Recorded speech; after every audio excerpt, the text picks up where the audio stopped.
President Vladimir Putin, shortly after speaking to you on July 4th, struck Kyiv and killed innocent civilians. Why isn't he feeling any pressure after speaking with you?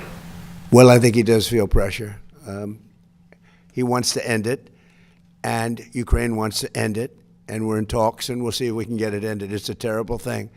I ended 8 wars, and this was, in my opinion, going to be an easier one because I know both heads. I didn't know most of the heads. I did India, I did Pakistan, I did others. That could have been a real bad one. Nuclear, that was going to be nuclear. It could have been, as the Prime Minister of Pakistan, could have been 40 million people would have been killed, maybe 50 million.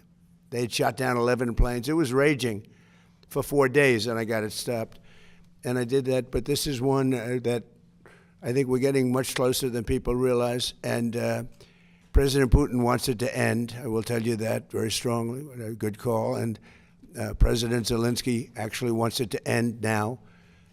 And we're going to be going to NATO, and we're going to be talking about it. And I think we're going to get it.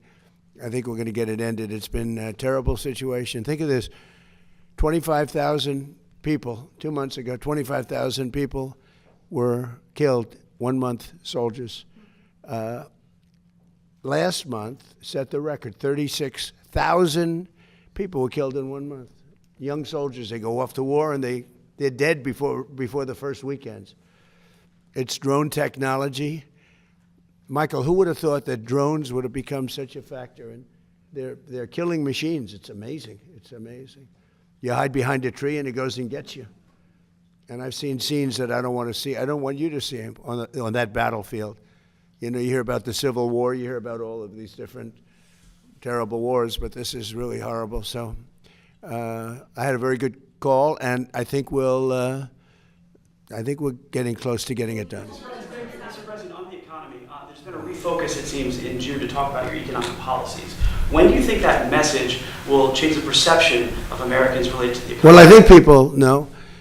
Look, oil is now at a level that it was, I think it's even lower on a barrel basis than it was before we started. We've gotten concessions. Now, they have to hold those concessions, but there'll be no nuclear weapon.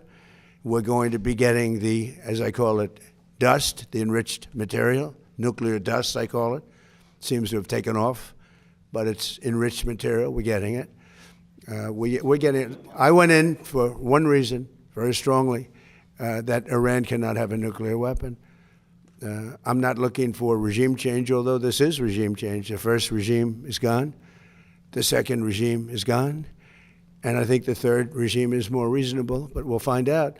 But we've destroyed their, as you know, completely destroyed 150. They had 159 ships. Every single ship is at the bottom of the sea. We've completely destroyed. They don't have one airplane. They don't have radar.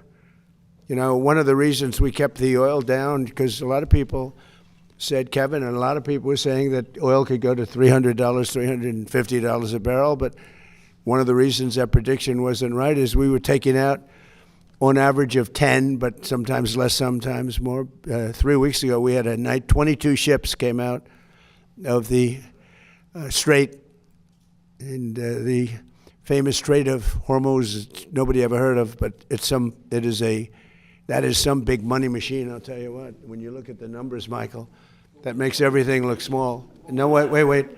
And we took out so much oil that people didn't know, and it only took a month and a half. They finally found out. They had no radar because their radar was destroyed. So we took them out late at night with no lights, with no nothing. And our great Navy, which did the greatest blockade anyone's ever seen, not one ship got through in 2 months. And we then freed up the blockade because we're close to maybe making a deal. I don't know. We'll make either. Look, we're going to win one way or the other. We're either going to make a deal or we're going to finish the job.